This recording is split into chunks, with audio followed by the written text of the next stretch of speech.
गया। चलिए, अब हंसी आ रहा है? इधर देखो, गतिशीलता।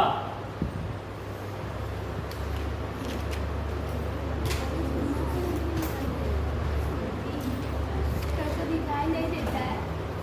ठीक है, दिख रहा है ना? जी सर।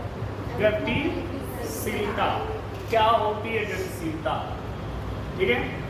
किसी चालक में, आप सब लोग जानते हैं कि किसी चालक में जब विद्युत क्षेत्र आरोपित किया जाता है तो सभी इलेक्ट्रॉन चालक के अंदर एक निश्चित दिशा में अनुगमन वेग से गति करने लगते हैं और उसमें धारा का प्रवाह होने लगता है। ठीक है, जैसे मान लो यह एक चालक तार है। ठीक है, ये चालक तार है। इस चालक तार के अंदर मुक्त इलेक्ट्रॉन है। ये सब क्या है? मुक्त इलेक्ट्रॉन। और ये सभी मुक्त इलेक्ट्रॉन एक अलग अनियमित रूप से क्या करते हैं? गति करते हैं। ये सभी मुक्त इलेक्ट्रॉन अनियमित रूप से गति करते हैं, अलग अलग दिशाओं में गति करते हैं, जिसके कारण इस चालक के अंदर धारा का प्रवाह क्या हो जाता है? शून्य हो जाता है। ठीक है, अब इस चालक के जो ये सिरे हैं, ये इन सिरों के बीच अगर हम विद्युत क्षेत्र आरोपित कर दें, विद्युत क्षेत्र आरोपित कर दें, तो ये सभी इलेक्ट्रॉन एक निश्चित दिशा में अनुगमन वेग से गति करने लगेंगे। क्लियर है? जब तक इन तार के सिरों के बीच वैद्युत क्षेत्र आरोपित नहीं होता है, तब तक ये सभी इलेक्ट्रॉन चालक के अंदर अनियमित रूप से गति करते हैं और उस अनियमित रूप से गति करने के कारण इसके अंदर धारा का प्रवाह शून्य हो जाता है। लेकिन जैसे ही इस चालक के सिरों के बीच वैद्युत क्षेत्र आरोपित कर दिया जाता है, तो ये सभी इलेक्ट्रॉन एक निश्चित दिशा में क्या करने लगते हैं? गति करने लगते हैं और उनके गति के कारण इसमें धारा का प्रवाह होने लगता है। क्लियर है? अब रह जाती है बात कि सर वैद्युत क्षेत्र आरोपित कैसे करें? चालक के सिरों के बीच वैद्युत क्षेत्र कैसे आरोपित किया जाए? तो वैद्युत क्षेत्र उत्पन्न करने के लिए या वैद्युत क्षेत्र आरोपित करने के लिए आपको करना क्या होता है? इस तार को किसी विद्युत स्रोत से जोड़ना पड़ेगा। अब विद्युत स्रोत क्या है? चाहे बैटरी हो, चाहे सेल हो, चाहे कोई अन्य विद्युत स्रोत हो, जो इसके दोनों सिरों पर वोल्टेज का अंतर उत्पन्न कर सके। ठीक है, तो जैसे ही आप इस चालक के सिरों को किसी वैद्युत स्रोत से जोड़ देंगे, मान लीजिए हमने बैटरी से जोड़ दिया, हमने क्या किया? इसको बैटरी से, ये बैटरी है, हमने तार के दोनों सिरों को बैटरी से जोड़ दिया। ठीक है, तो ये बैटरी क्या है? विद्युत स्रोत है। अगर यहाँ हम सेल लगा देते तो वो क्या है? विद्युत स्रोत। ठीक है, तो हमने तार को विद्युत स्रोत से जोड़ दिया।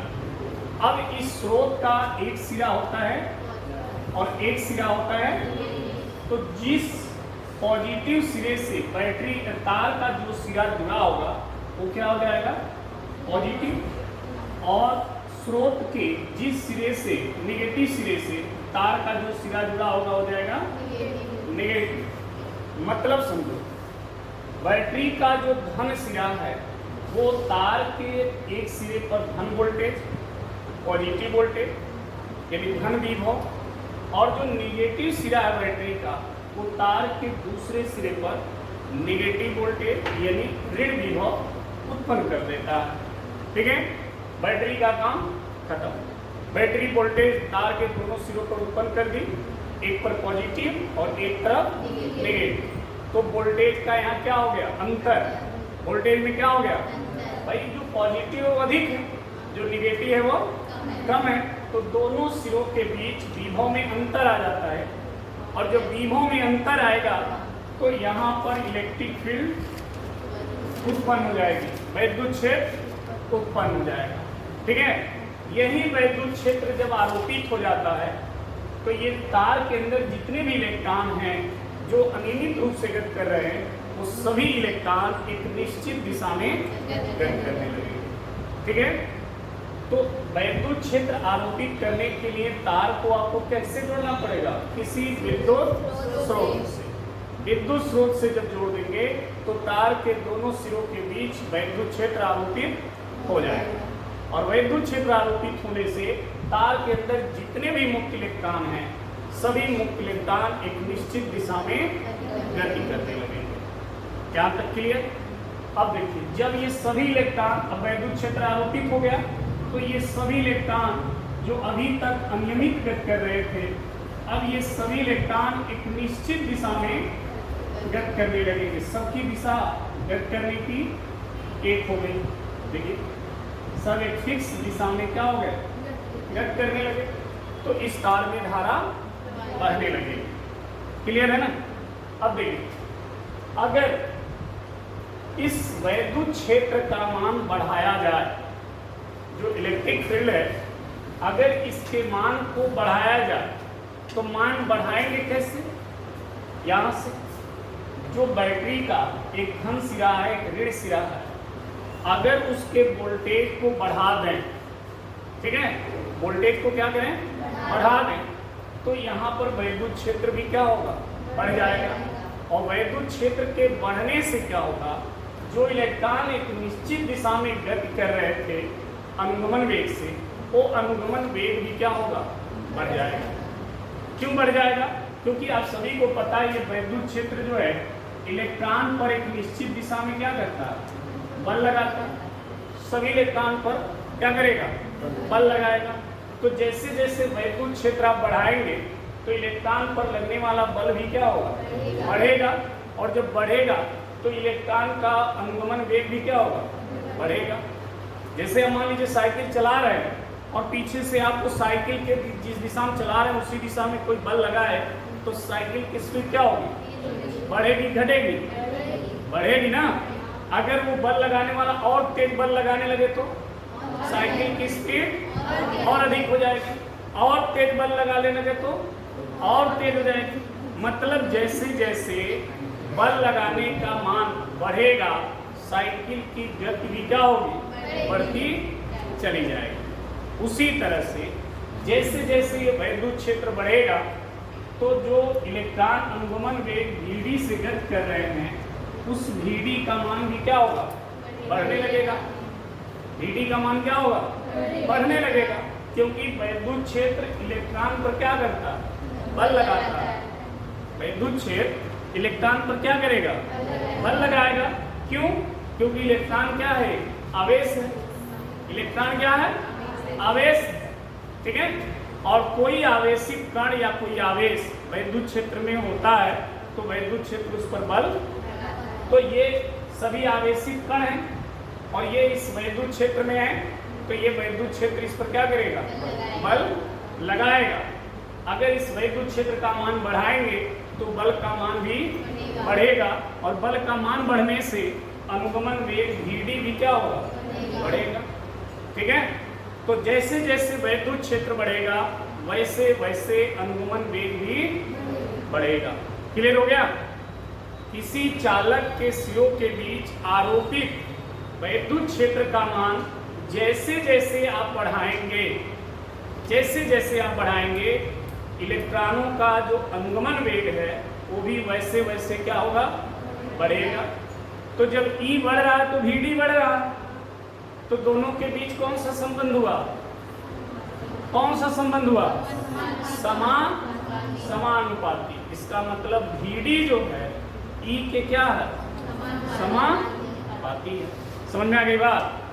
तो देखिए, अगर कोई पूछता है गतिशीलता है क्या, हम समझ में आ गया गतिशीलता। देखिएगा, यह है क्या गतिशीलता? किसी चालक के सिरों के बीच वैद्युत क्षेत्र आरोपित करने पर सभी इलेक्ट्रॉन एक निश्चित दिशा में अनुगमन वेग vd से गति करने लगते हैं।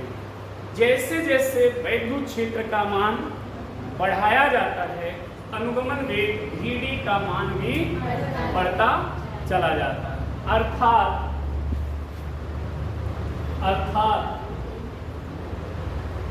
vd जो है वैद्युत क्षेत्र के क्या है, समानुपाती। ठीक है, अब इस समानुपाती चिन्ह को हम यहाँ से जब हटाएंगे तो बराबर का चिन्ह लगाएंगे और इसके जगह एक नियतांक यूज करेंगे। वो नियतांक है म्यू। क्या है? म्यू। जहां म्यू क्या है? समानुपाती क्या है? नियतांक है जिसे गतिशीलता कहते हैं। अच्छा बताइए, ये गतिशीलता कहते हैं किसकी? ये गतिशीलता है इलेक्ट्रॉन की। ये किसकी गतिशीलता है? इलेक्ट्रॉन की। इलेक्ट्रॉन ही ना गति कर रहे हैं, अभी चालक तार गति कर रहा है, ये चालक नहीं गति कर रहा है। गति कौन कर रहा है? इलेक्ट्रॉन। ठीक है, तो ये गतिशीलता किसकी है? इलेक्ट्रॉन की। यानी चालक के अंदर जो भी आवेशित कण गति कर रहा होगा उसी की ये गतिशीलता होती है। अगर इस इलेक्ट्रॉन की गतिशीलता अधिक हो जाए तो इससे क्या होगा? इलेक्ट्रॉन की जो गतिशीलता है अगर वो अधिक हो जाए तो क्या होगा? तार में धारा का मान अधिक हो जाएगा। मतलब अरे भाई इलेक्ट्रॉन जो धीरे धीरे गति कर रहा था तो धारा धीरे धीरे बह रही थी। अगर वो इलेक्ट्रॉन तेजी से गति करने लगे, उसकी गतिशीलता अधिक हो जाए तो क्या होगा? तो इसमें धारा का मान क्या हो जाएगा? अधिक हो जाएगा। तो आवेश वाहक की गतिशीलता बढ़ने से होता क्या है? तार के अंदर धारा का मान बढ़ जाता है। तार के अंदर धारा का मान बढ़ जाता है। ठीक है, तो ध्यान रखना, जहां म्यू समानुपाती नियतांक है जिसे क्या कहते हैं? गतिशीलता कहते हैं। या यहाँ पर एक शब्द लिख लें, नियतांक है जिसे आवेश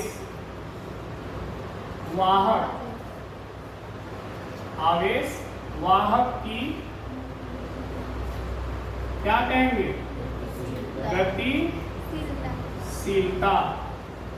आवेश वाहक की गतिशीलता कहते हैं। तो चालक में आवेश वाहक कौन होता है? इलेक्ट्रॉन। तो यहाँ पर इलेक्ट्रॉन की गतिशीलता है। ठीक है, अगर किसी द्रव में बात करते, द्रव की गतिशीलता की बात करते, तो द्रव में कौन गति करता है? आयन। द्रव में कौन गति करता है? तो वो गतिशीलता किसकी होती है? आयन की होती है। समझ में आ गई बात? तो यहाँ चालक में गतिशीलता की बात हो रही है, तो चालक में आवेशवाहक मुक्त इलेक्ट्रॉन होते हैं, तो ये गतिशीलता किसकी निकलेगी? मुक्त इलेक्ट्रॉन। ठीक है, अब देखिए यहाँ से म्यू की वैल्यू जब निकालेंगे तो म्यू बराबर क्या हो जाएगा? vd बाई, यही गतिशीलता का सूत्र हो जाता है। ये क्या है? गतिशीलता का सूत्र है। ठीक, अब देखिए यदि E बराबर 1 न्यूटन प्रति कूलम तो म्यू बराबर क्या हो जाएगा? vd। तो म्यू बराबर vd। ठीक है, यदि आरोपित जो वैद्युत क्षेत्र है चालक के सिरों के बीच, अगर वो वैद्युत क्षेत्र 1 न्यूटन प्रति कूलम का हो जाए तो गतिशीलता उस आवेश वाहक के अनुगमन वेग के बराबर हो जाएगा। क्लियर? अब यहीं से हम गतिशीलता को डिफाइन करेंगे। अभी हमने गतिशीलता को डिफाइन नहीं किया, अभी गतिशीलता आई कैसे या गतिशीलता होती क्या है, उसके विषय में हमने बताया कि किसी भी चालक के सिरों के बीच वैद्युत क्षेत्र आरोपित किया जाता है तो उसके अंदर जो मुक्त इलेक्ट्रॉन होते हैं वो अनुगमन वेग से गति करने लगते हैं, जिससे तार में धारा बहने लगती है। अगर वैद्युत क्षेत्र का मान बढ़ाया जाए तो अनुगमन वेग का मान भी बढ़ता चला जाता है, अर्थात अनुगमन वेग वैद्युत क्षेत्र के समानुपाती होता है। फिर हम इस समानुपाती को हटाकर नियतांक लगा दिए, यही नियतांक क्या कहलाती है, गतिशीलता। यही नियतांक जो हमने लगाया है वही नियतांक क्या कहलाती है, गतिशीलता कहलाती है। लेकिन किसकी, जो आवेश वाहक गति कर रहे हैं, तो इसके अंदर आवेश वाहक कौन है, मुक्त, तो मुक्त इलेक्ट्रॉन की गतिशीलता होगी। और इसका मान यहाँ से जब निकालोगे तो E को इधर भेजोगे तो VD बाई E। अब E का मान अगर 1 न्यूटन प्रति कूलम मान लें तो न्यू बराबर क्या हो जाएगा, VD। ठीक है, अब देखिए इसका डिफिनीशन कैसे लिखा जाएगा, ध्यान दीजिएगा। यदि किसी चालक के सिरों के बीच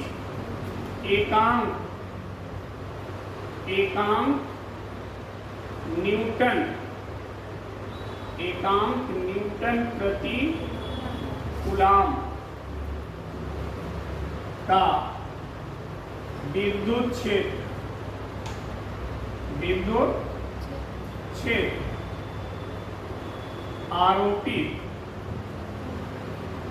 आरोपित किया जाए तो चालक के आवेश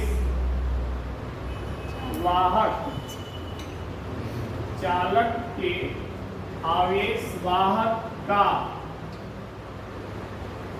अनुगमन वेग ही क्या कहलाएगा, गतिशीलता कहलाता है। समझ में आ गई बात। अगर किसी चालक के सिरों के बीच एकांक न्यूटन प्रति कूलम का वैद्युत क्षेत्र आरोपित हो तो उसके अंदर जो आवेश वाहक गति कर रहे हैं उस आवेश वाहक का जो अनुगमन वेग होगा वही उसकी क्या हो जाएगी, गतिशीलता हो जाएगी। क्लियर है यहाँ तक। अब बात आता है कि गतिशीलता का मात्रक क्या होगा, गतिशीलता का विमीय सूत्र क्या होगा। तो देखिए, गतिशीलता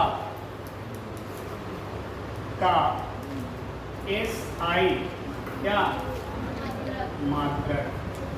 गतिशीलता का SI मात्रक क्या होगा, तो देखिए ये अनुगमन वेग है और ये विद्युत क्षेत्र है, ये वेग है तो वेग का मात्रक क्या होता है, मीटर प्रति सेकेंड।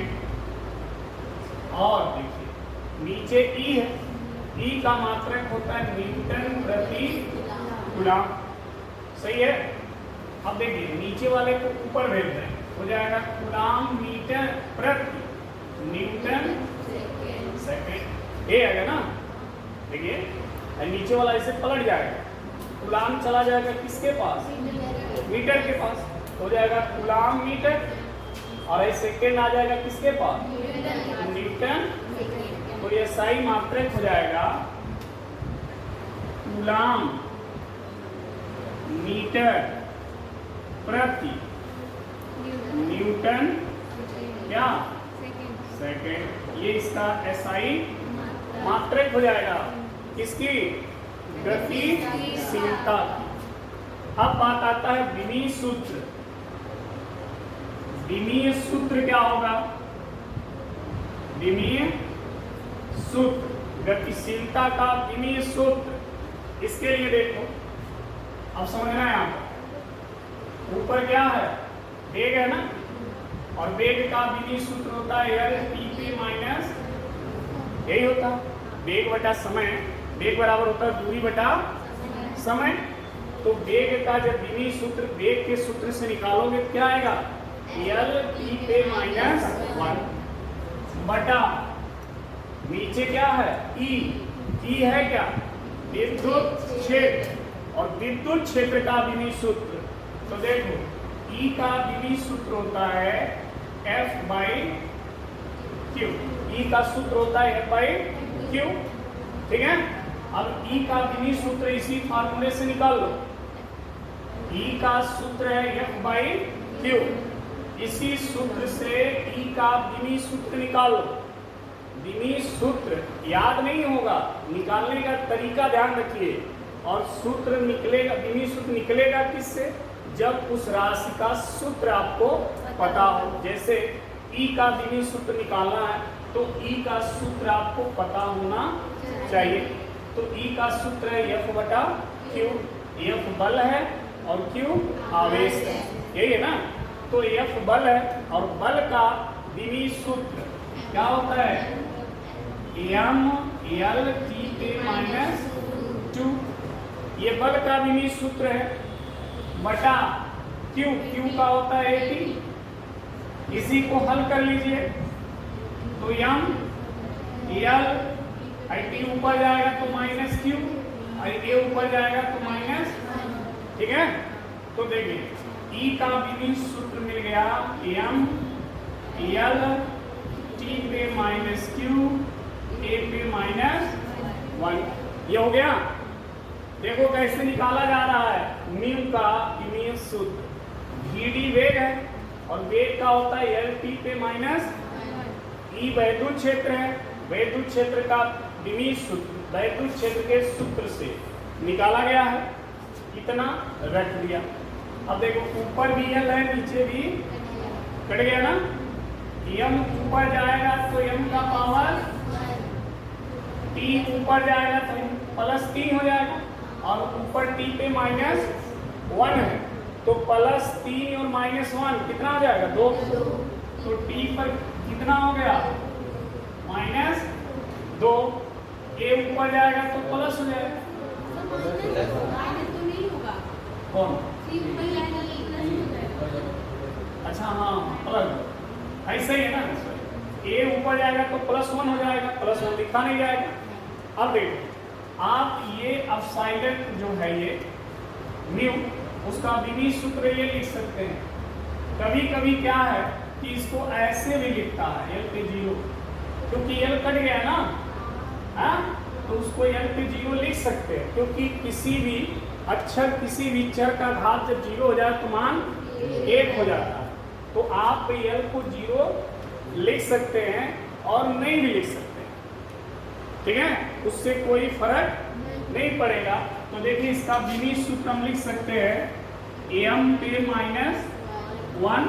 आप चाहो तो लिख सकते हो l पे t पे a पे प्लस 1, तो प्लस 1 लिखा नहीं जाता है, ठीक है। तो विमीय सूत्र निकल गया किसकी, गतिशीलता का। क्लियर। अब देखो किसी चालक के अंदर आवेशवाहक की अगर गतिशीलता बढ़ाई जाए, गतिशीलता बढ़ाई जाए तो चालक में धारा का मान क्या होगा, बढ़ेगा। क्लियर है ना। तो ये भी एक लाइन में यहाँ लिख लेना, उसी के नीचे किसी आवेश वाहक की गतिशीलता बढ़ाने पर विद्युत धारा का मान क्या होता है, बढ़ जाता है। धारा का मान बढ़ जाएगा। क्यों बढ़ जाएगा, क्योंकि आवेशवाहक तेजी से गति करेंगे। गतिशीलता का मतलब गति करने की क्षमता। जब गति करने की क्षमता बढ़ेगी तो धारा भी क्या होगा, बढ़ेगा। गति करने की क्षमता घटेगी तो धारा क्या होगा, घटेगा। ठीक है। चलिए अब देखते हैं, अगर किसी चालक को गर्म किया जाए, चालक को गर्म किया जाए तो उसके गतिशीलता पर क्या प्रभाव पड़ेगा। अगर किसी चालक को गर्म करें तो गतिशीलता पर क्या प्रभाव पड़ेगा। जैसे ये चालक है, ठीक है, हम इसको हीट कर रहे हैं, गर्म कर रहे हैं, इसका ताप बढ़ा रहे हैं, तो इसकी गतिशीलता बढ़ेगी कि घटेगी। ठीक है, समझ में आ गई बात। तो अगर इस तार को आप हीट करोगे तो तार के अंदर जो आवेश वाहक हैं वो ऊर्जा को पा करके, जब हीट करते हैं ना तो हीट क्या देता है, ऊर्जा देता है, हीट एनर्जी उसको बोलते हैं। तो उस उष्मीय ऊर्जा को ये आवेश वाहक पा करके तेजी से गति करने लगेंगे, और जब तेजी से गति करेंगे तो एक दूसरे से तेजी से टकराएंगे। भाई टकराने का चांस क्या होगा, बढ़ जाएगा। जब ये ऊर्जा पाएंगे तो तेजी से दौड़ेंगे, और जब तेजी से दौड़ेंगे तो एक दूसरे से टकराएंगे, और जब टकराएंगे तो इनका वेग क्या होगा, कम हो जाएगा। वेग क्या होगा, घट जाएगा। अनुगमन वेग क्या हो जाएगा, घट जाएगा। भाई मान लीजिए खूब तेजी से दौड़े, अजाग मार दे दीवार में घास, तो हमारा वेग वही रहेगा। बोलो, अगर हम ऊर्जा पाए और अगर दौड़ेगा पा जाए अजाग लड़के घास से, तो फिर हमारा वेग क्या हो जाएगा, कम हो जाएगा ना। तो उसी तरह से ये आवेश वाहक ऊर्जा को जब पाते हैं फिर हम गदगद हो जाते हैं, अब दौड़ते हैं और जाके दूसरे वाले से ठोक देते हैं, तो उनका वेग क्या हो गया, कम हो गया। और वेग जब कम हो जाएगा तो धारा का मान क्या होगा, घट जाएगा। धारा का मान घट जाएगा ना, धारा धीरा हो जाएगी। तो ताप बढ़ाने पर गतिशीलता क्या है, घट जाती है। ताप बढ़ाने पर गतिशीलता घटती है। किसी भी तार को जब गर्म करेंगे तो उस तार के अंदर जो आवेश वाहक हैं उनके गति करने की क्षमता क्या होती है, घट जाती है। और गति करने की जब क्षमता घटेगी तो धारा का मान भी घट जाएगा। गतिशीलता का मतलब इनके गति करने की क्षमता, समझे। तो जब ये ऊर्जा पाएंगे तो तेजी से गति करेंगे, टकरा जाएंगे, तो इनकी गति क्या हो जाएगी, कम हो जाएगी। यानी गति करने की क्षमता क्या हो गई, कम हो गई ना। तो गतिशीलता घट गई, और जब गति करने की क्षमता घट गई तो फिर इनके अंदर धारा की प्रवाह की जो क्षमता वो भी क्या हो जाएगी, कम हो जाएगी। इसीलिए कल भी आपको जब बताया गया था ताप का प्रभाव प्रतिरोध पर, वहां भी देखा होगा तार को जब गर्म करते हैं तो प्रतिरोध क्या होता है, बढ़ जाता है। प्रतिरोध क्या होता है, बढ़ जाता है। तो वही चीज यहाँ भी हो रहा, तार को गर्म करेंगे तो इसके अंदर जो भी आवेश वाहक हैं उसकी गतिशीलता क्या होगी, कम हो जाएगी, ठीक है, और धारा भी कम हो जाएगी।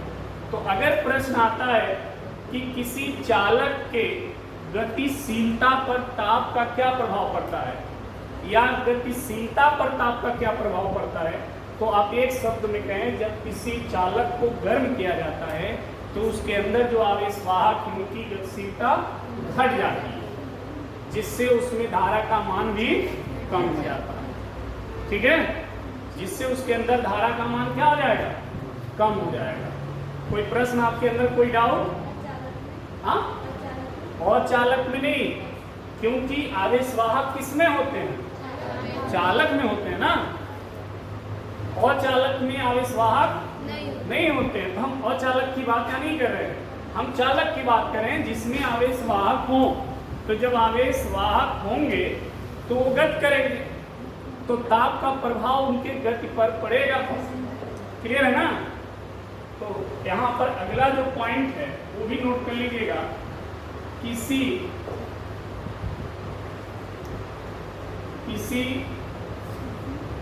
चालक को गर्म करने पर उसके आवेश वाहक की गतिशीलता क्या होती है? घट जाती है, जिससे उसमें धारा का मान भी क्या होता है? घट जाता है। समझ में आ गई बात? तो अगर प्रश्न है कि गतिशीलता पर ताप का क्या प्रभाव पड़ेगा, तो गतिशीलता पर ताप का यही प्रभाव पड़ता है कि गतिशीलता घट जाती है, और गतिशीलता के घटने से धारा का मान भी घट जाएगा। क्लियर? तो नोट कर डालिए पूरा।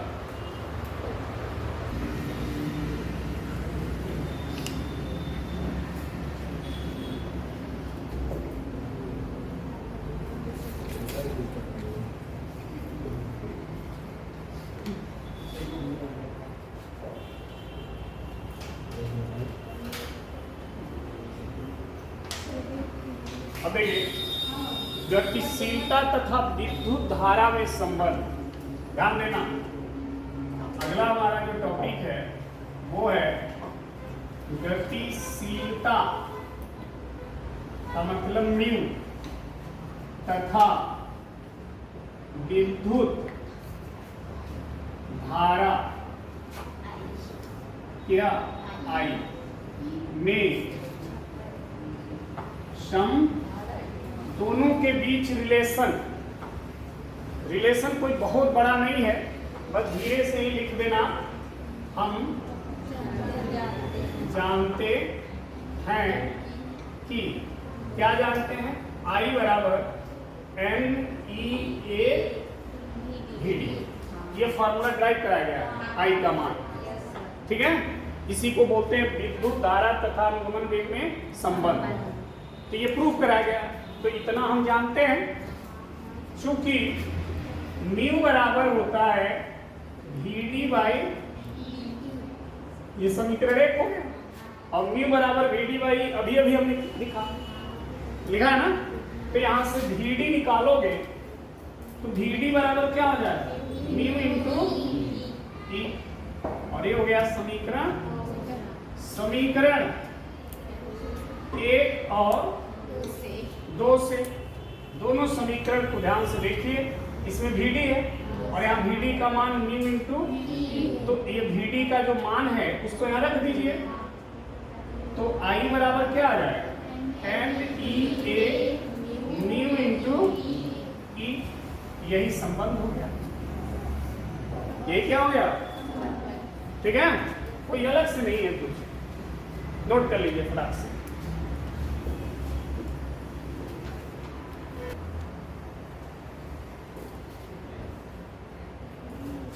अब जो हम बात करने वाले हैं वो है धारा घनत्व तथा अनुगमन वेग में संबंध।